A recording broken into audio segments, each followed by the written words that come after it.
بالله من الشيطان الرجيم. بسم الله الرحمن الرحيم.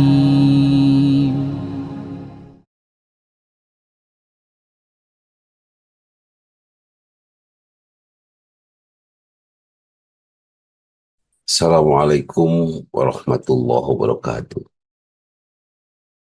Hamdan wa syukran lillah, syadu an la ilaha illallah wahdahu la syarikalah, syadu anna Muhammadan abduhu wa rasuluh. Amma ba'du. Dr. Yusuf Burhanuddin, terima kasih sudah mau membersamai kami di malam Ahad ini, di ragam kesibukan kami yang kami tidak sempat untuk mendengarkan tausiah langsung di masjid-masjid atau di majelis-majelis. Masya Allah, kesempatan ini betul-betul kami manfaatkan untuk mendapatkan sesuatu yang harus kami tahu. Sahabat, di usia saya, mungkin di usia Pak Syamsuddin Bukhari, di usia Pak Rusli Sikumbang, Pak Maman Suryana, Masya Allah, Prof. Azali. Di sini juga ada dari Universitas Pasundan ya. Masya Allah, beberapa guru besar dari Pasundan. Kami takut, kita takut ada dosa yang tidak diampuni oleh Allah. Meskipun kita yakin bahwa Allah pasti mengampuni dosa kita. Dosa yang mana? Innallaha la yaghfiru ayyushraka bih wa yaghfiru maduna dzalik. Allah akan mengampuni semua dosa kita kecuali musyrik tentunya. Insyaallah. Tapi apa benar kita sudah terbebas dari kemusyrikan? Ketika Ustadz Dr. Yusuf Burhanuddin tidak punya uang, rada kerung misalnya tuh. Uang sudah menjadi Tuhan. Itu mungkin secercah kemusyrikan dalam diri kita. Nauzubillah min dzalik. Atau ketika Kang Ferry sudah mulai galau dengan cinta. Masya Allah. Cintanya sudah menjadi Tuhan Kang Ferry. Masya Allah. Jangan. Tidak ada Tuhan yang akan mempengaruhi diri kita kecuali Allah Subhanahu wa ta'ala. Ini yang mempengaruhi diri kita, kita takut ditinggalkan oleh Allah. Di usia saya, wallahu alam, saya sudah tidak takut oleh apapun, ditinggalkan oleh apapun. Yang saya takut saat Allah pergi justru meninggalkan saya di usia ujung. Ketika saya berdiri di lingkaran paling depan untuk mendapatkan SK pulang kepada Allah Subhanahu wa ta'ala. Masya Allah. Ini rasa takut. Saya melihat seperti itu. Ustadz Yusuf Burhanuddin akan menyampaikan ada dosa yang membuat Allah tidak sayang lagi kepada kita. Kalau dikaitkan dengan sahabatnya Ustadz Yusuf Burhanuddin ini, Ustadz Dedi Haryadi, ini sahabat sepermainan di Mesir ya. Batur mapan sepermainan teh di Tegalega, Kang Ferry ini mah di Mesir, geura Arulina teh geura. Itu benar pisan. Nah, Ustadz Dedi Haryadi Bu Hani mengatakan bahwa Allah sangat sayang kepada kita yang sudah diciptakan. Kita ciptaannya, Allah sangat sayang. Kang Ferry membuat sebuah kursi istimewa. Satu. Ketika kursi itu oleh putranya digusur kan. Gusur kan dia, bahkan memindahkannya pun didorong seperti itu. Saya yakin Kang Ferry marah. Karena ini ciptaan saya. Desain saya. Dibuat dengan betul-betul mengerahkan semua fikir dan rasa untuk membuat desain ini. Marah. Karena Kang Ferry sangat suka ciptaannya. Nah, ketika Allah menciptakan Dr. Yusuf Burhanuddin, Allah mencintai Pak Doktor ini. Dan karena sangat cinta, ketika Pak Dokter berbuat salah ya, Bu Ustazah Nining Kusniar, ketika Pak Dokter berbuat salah, Allah langsung ngajak, wasyari'u ila magfiratim min rabbikum, segera minta ampun kepada Allah. Itu maha pengampunnya Allah, Masya Allah, Masya Allah. Ada Ata, sehat, ada Ata. Ini luar biasa ini. Jadi Allah sangat sayang, tapi ada dosa yang membuat Allah tidak sayang. Nah, ini pertanyaan, apa itu? Ya, Ustazah ini saya jadi takut. Jadi saya pengen tahu nih sudut pandang Pak Dr. YB ini. Ingin tahu Kang Yan, dan bagaimanapun juga saya dengan Kang Yani seangkatan, kita sudah sama-sama ngeri-ngeri sedap menghadapi kematian. Kemarin saya bertakziah kepada seorang sahabat, Profesor Dr. Edi Yusuf, yang meninggal setelah buka saum. Itu luar biasa. Ustaz YB, Pak Edi Yusuf itu hari Kamis buka saum, setelah buka saum pulang ke hariban Allah Rabbul Izzat. Itu luar biasa. Saya jadi, ya Allah, ya Rabbi, mendadak betul beres buka itu. Memang orang hebat, memang orang baik, memang orang soleh dia. Insya Allah. Satu-satu sahabat pulang ke hariban Rabbul Izzati. Belum lama putranya dari Pak Rusli Sikumbang, sahabat saya, murid saya, ya Allah, setelah sakit yang begitu panjang kemudian meninggal, setelah Allah ampuni semua salahnya. Setelah Allah ampuni semua salahnya, Allah panggil. Masya Allah.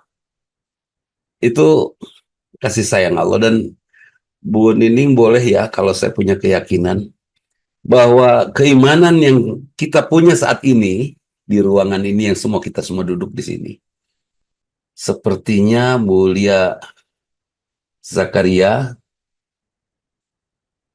agak susah untuk disederhanakan, karena hidayah itu mahal ya Bu Subiarti, mahal sekali.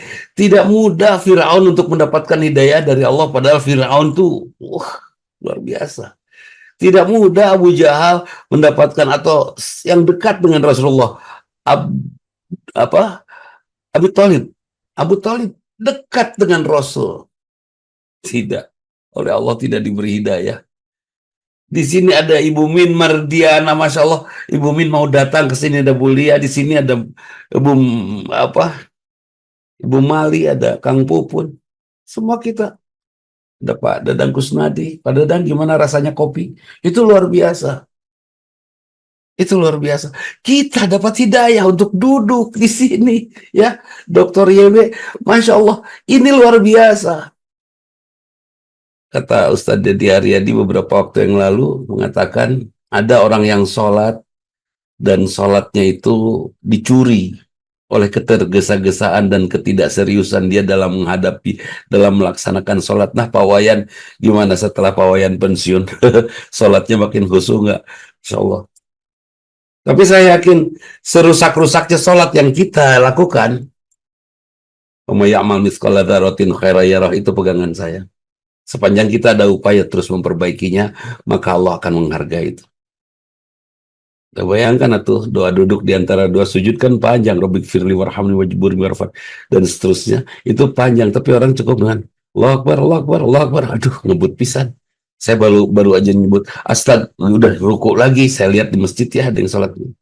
Dan saya yakin sambil saya bergumam dalam hati, ya Allah, nih Bu Emma Farida, Bu Emma Sehan, saya berdoa dalam hati melihat orang yang rusuh sholatnya seperti, ya Allah, ampuni tergesa-gesanya dan terima ibadah sholatnya.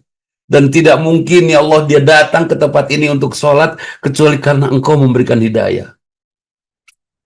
Nah, tentang sholat, Pak Ustadz Dr. YB, saya khusus menggarisbawahi, sholat subuh itu undangan Allah. Yang lainnya betul-betul ajakan saja. Siapa yang diundang untuk sholat subuh? Pak Joko. Yang diundang sholat subuh itu yang dibangunkan. Boleh sekarang Ibu Ratu Rini boleh berdoa kepada Allah nanti sebelum tidur. Ya Allah, bangunkan saya 1 jam sebelum adzan subuh. Coba deh. Terus sungguh-sungguh kita mintanya. Saya yakin kita terbangun itu. Itu undangan Allah.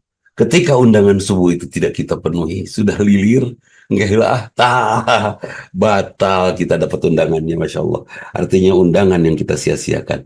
Nah, dosa itu, Ustadz Dr. YB kira-kira masih membuat Allah sayang nggak sih? Tapi kalau besoknya kita berdoa lagi, minta lagi bangun kepada Allah, kemudian masih juga dibangunkan oleh Allah, itu artinya Kang Yan, kita masih diundang. Salat yang lain panggilan dengan azan Allahu Akbar, Adzuhur, Asar, Maghrib, Isya panggilan.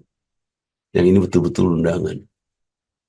Jadi wajar kalau akhirnya Rasulullah mengatakan mereka yang melaksanakan sholat subuh ya, Pak Kuswandi mulia, itu mereka yang akan mendapatkan dunia dan seisinya. Juara. Apa sih dunia dan seisinya itu? Apakah kekayaan? Islam tidak mengajarkan materialisme. Jadi apa yang disebut dunia dan seisinya? Apakah sholat duha bisa menghadirkan rizki? Jangan ngomong-ngomong rizki, karena Allah akan memberikan rizki kepada yang pantas mendapatkannya. Ada orang nyebut Bu Ratu, katanya kalau sholat duha dia dapat rizki yang berlimpah. Allah, masa sih Islam ngajarin orang untuk matre gitu ya? Sampai sholat aja transaksional. Kalau nggak sholat nanti nggak dapat. Enggak lah. Sampai saya akhirnya mempertanyakan sholat hajat, Ustazah Nining.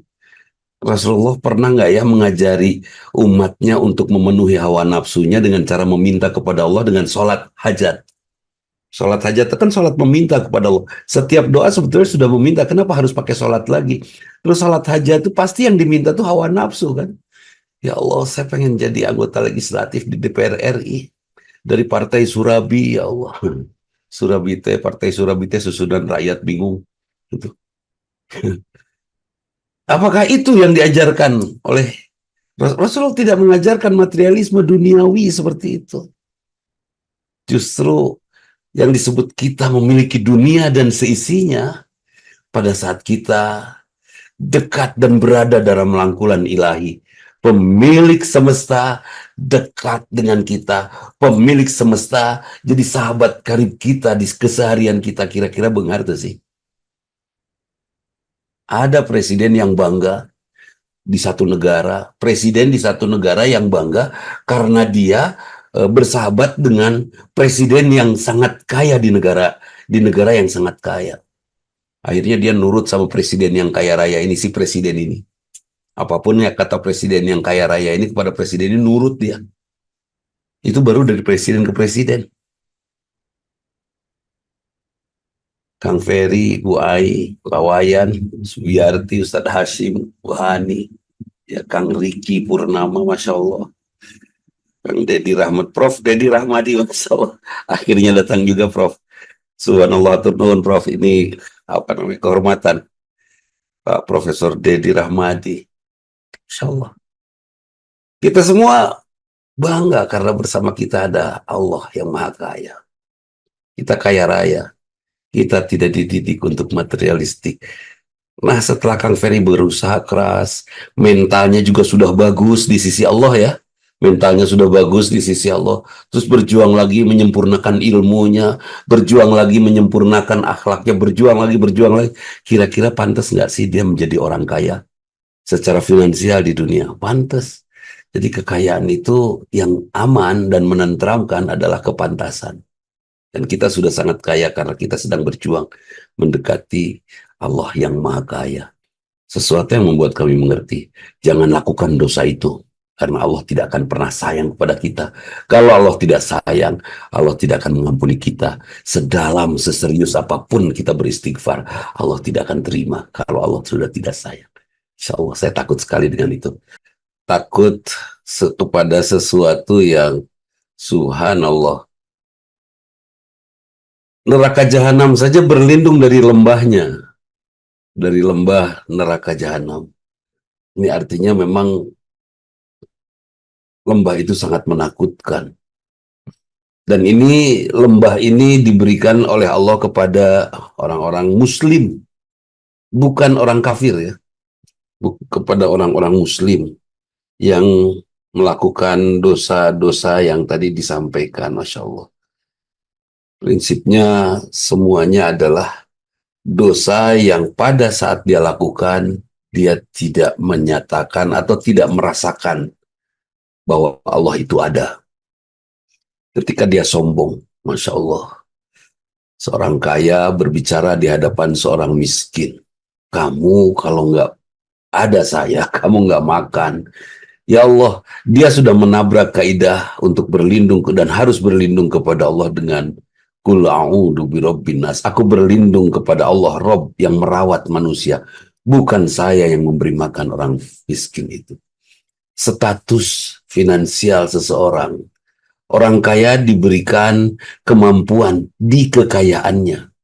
Orang miskin diberikan kemampuan untuk memberikan kemiskinannya membantu orang kaya. Status finansial itu sama, di sana kekayaannya, di kekuatan miskinnya. Orang kaya finansial, di situ kekayaannya. Tidak ada bedanya. Seorang yang memiliki status sosial yang sangat tinggi dengan seorang yang konon kabarnya secara status sosial cukup rendah. Itu sama. Yang tinggi akan butuh yang rendah. Sepanjang kita saling membutuhkan, tentu kita akan paham bahwa semua kita tidak ada bedanya. Yang membedakannya atqakum. Siapa yang paling takwa di antara kita? Siapa orang paling takwa? Siapa yang paling rindu kepada ridho Allah? Itu Kang Dedi. Siapa yang paling rindu kepada ridho Allah itu yang paling takwa. Bukan hanya rindu, tapi rindunya diaktualkan dalam sikap. Tadi Ustadz Dr. Yusuf menyatakan amalan solihan. Apa sih yang disebut amal soleh? Saya hanya menggarisbawahi dan menyederhanakan Ustadz. Amal soleh itu semua perbuatan yang kita lakukan dimulai dengan bismillah. Nggak mungkin zina memulai dengan bismillah. Nggak mungkin mencuri memulainya dengan bismillah. Semua perbuatan yang dimulai dengan bismillah itu amalan solihan. Amal soleh. Setelah kita bertobat, kita beriman kepada Allah, kita beramal soleh. Kemudian membunuh. Orang membunuh juga orang sombong. Kalau saya membunuh Ustadz Yusuf Burhanuddin, sombong nggak saya? Sombong sekali. Itu Yusuf Burhanuddin, itu ciptaan Allah. Saya nyatakan Allah tidak ada, saya bunuh tanpa hak. Kan itu. Ketika saya maki istri saya itu membunuh perasaannya kan. Mematikan kebaikannya. Ketika saya maki anak saya, Masya Allah. Itu artinya saya sedang meniadakan Allah yang sudah menciptakan anak saya. Ketika saya maki Bulia Prihadi, sekeras-kerasnya misalnya di majelis ya, di As-Salihah misalnya, saya maki Bulia, Insya Allah. Saat itu saya sedang menghinakan Allah karena saya tidak menyatakan ciptaan Allah ini hebat. Terus bagaimana ya Ustadz Hasim? Kalau Ustadz Hasim pika sebelen buat saya, tidak menyenangkan, nyebelin. Apa perlu apa boleh saya biarkan begitu saja ya?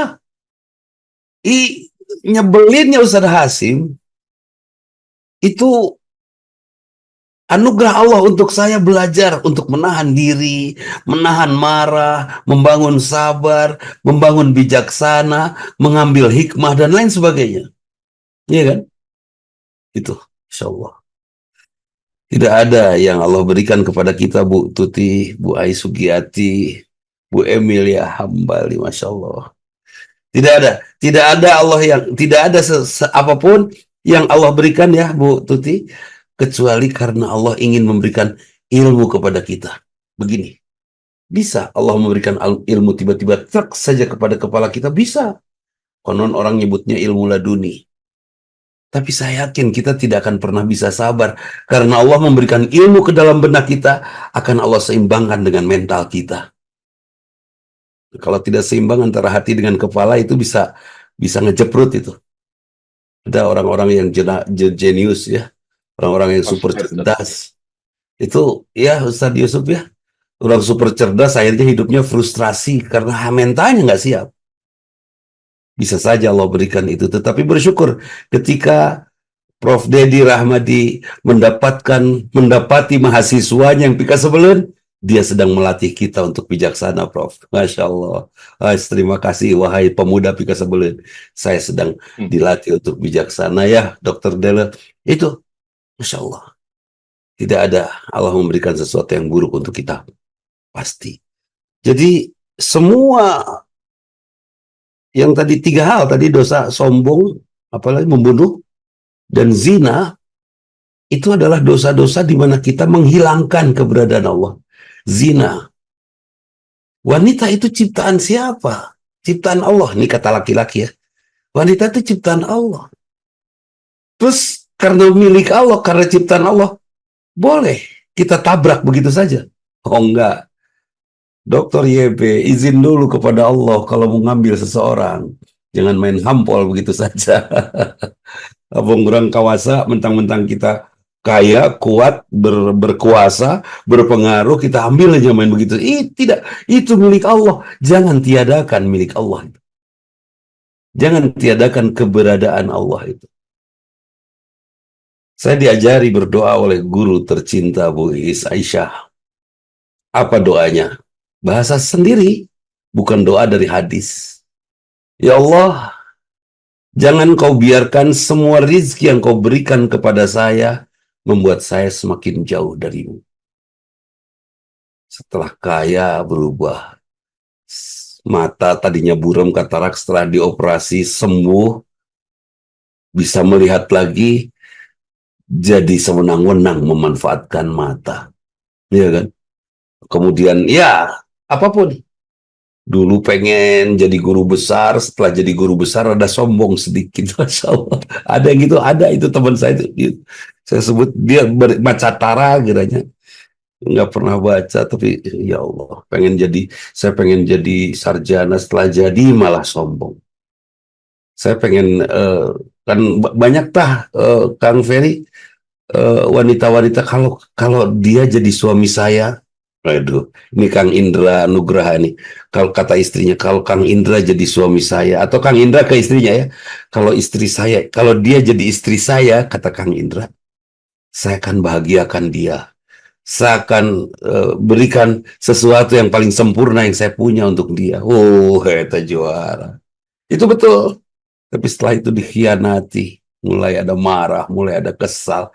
Di situ kita saya melihat zina itu dari sisi kita mengambil hak Allah.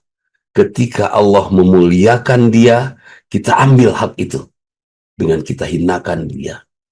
3 dosa yang semuanya bermuara pada sikap sombong kita.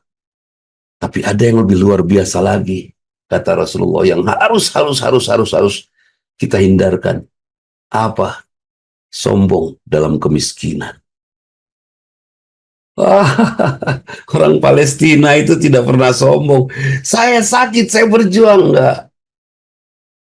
Ustadz, saya pengen ngetop itu.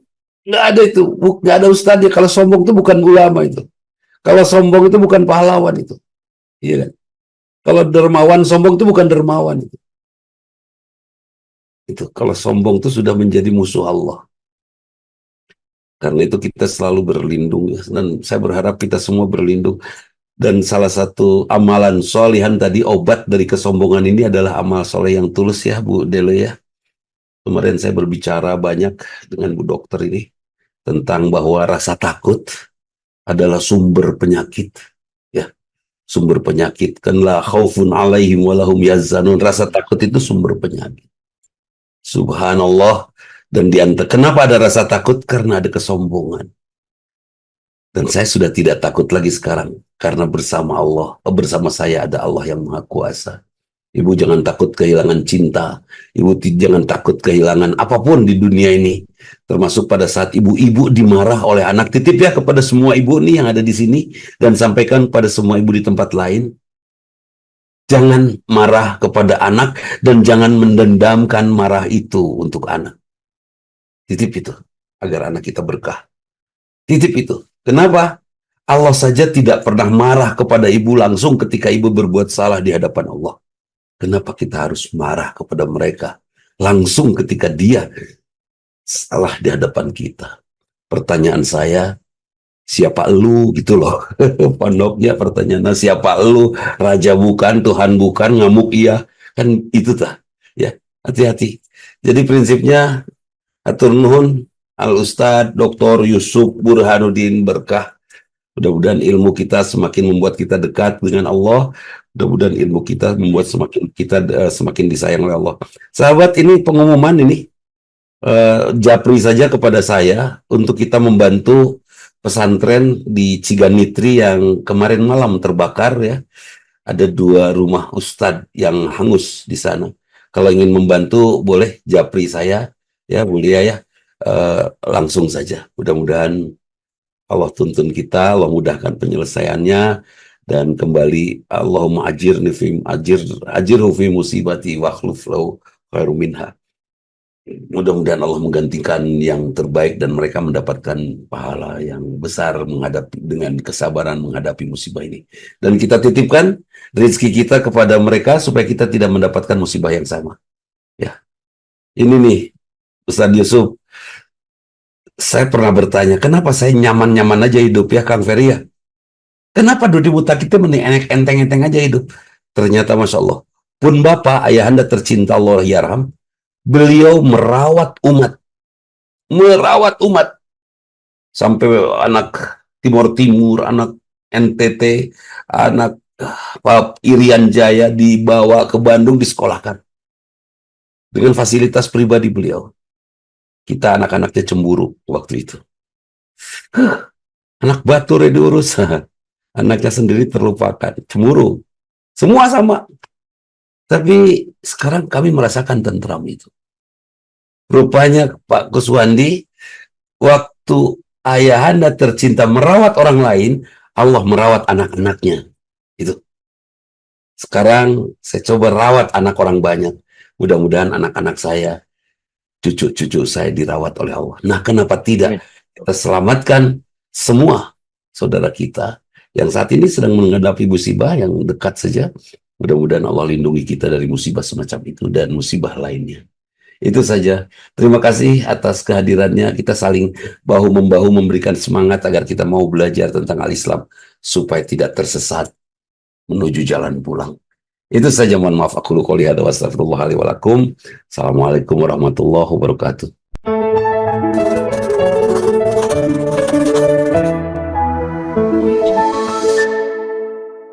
أعوذ بالله من الشيطان الرجيم بسم الله الرحمن الرحيم